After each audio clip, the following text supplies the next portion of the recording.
বিজেপির যুব সংগঠনের কালীঘাট অভিযান ঘিরে এক্সাইড মোড়ে ধুন্ধুমার। একদিকে নেতাজি ইন্ডোর স্টেডিয়ামে চাকরিহারাদের সঙ্গে বৈঠক করলেন মুখ্যমন্ত্রী, ঠিক সেই সময় কালীঘাট অভিযানে যায় বিজেপির যুব মোর্চা।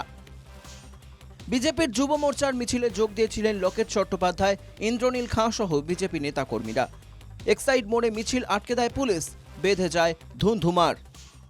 তার যে চারদিক বিভিন্ন জায়গায় প্রিজন ভ্যান ছিল সকাল থেকে, এই মুহূর্তে কার্যত একটা নিশ্ছিদ্র নিরাপত্তা বলয় তৈরি করা হয়েছে এবং তার মধ্যেই সকাল থেকে যারা ছিলেন তাদেরকে আটক করা হচ্ছিল, গ্রেপ্তার অভিযান করা হচ্ছিল। এই মুহূর্তের যে ছবি, এখনো পর্যন্ত কিন্তু এই তল্লাশি অভিযান চলছে। বিদিশা কলিতা ডিসি এই মুহূর্তে এখানে রয়েছেন এবং যে গাড়িগুলি আনা হয়েছিল সেই গাড়িতে করেই নিয়ে যাওয়া হচ্ছে বিজেপি কর্মী সমর্থকদের। লোকেট চট্টোপাধ্যায়, ইন্দ্রনীল খাঁ সহ বিজেপি কর্মীদের আটক করে পুলিশ।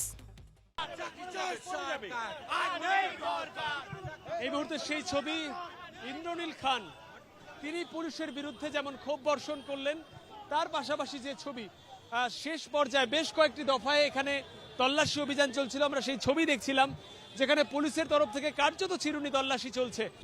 বিজেপির কালীঘাট অভিযানকে কটাক্ষ করতে ছাড়েনি তৃণমূল। কুণাল ঘোষের খোঁচা, রামনবমীর কর্মসূচি ব্যর্থ হয়েছে, তাই নাটকের চেষ্টা করছে গেরুয়া শিবির। কালীঘাট চলো বলে কালীঘাট থেকে এক্সাইডের যা দূরত্ব, ওদের পার্টি অফিস থেকেও এক্সাইডের তাই দূরত্ব। তো সুতরাং ওইসব নাটক করতে গেলে রাস্তাঘাটে তো অ্যারেস্ট হতেই হবে। লোকেট চট্টোপাধ্যায় নিজের হুগলিতে জিততে পারেননি, ওই এক্সাইডে গেছিলেন নিজেকে চার্জ করতে।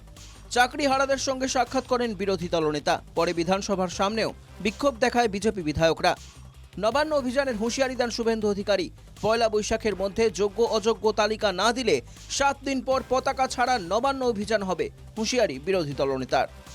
21 তারিখে পতাকা ছাড়া লক্ষ মানুষ নবান্নর দিকে যাবে। আমাদের ডাকলে আমরা পতাকা ছাড়া, রাজনৈতিক স্বার্থ ছাড়া যোগ্যদের পক্ষে নবান্নর সামনে ধর্ণা, অবস্থান, বিক্ষোভ, জেলে যাওয়ার জন্য প্রস্তুত আছি। শিক্ষক নিয়োগে দুর্নীতি নিয়ে সরগরম রাজ্য, শাসক বিরোধী তরজা তুঙ্গে। চাকরিহারাদের প্রশ্ন, তারা কি আদৌ বিচার পাবেন? সৌরজ্যোতি বন্দ্যোপাধ্যায় ও দেবারতী ঘোষের রিপোর্ট, NKTV বাংলা।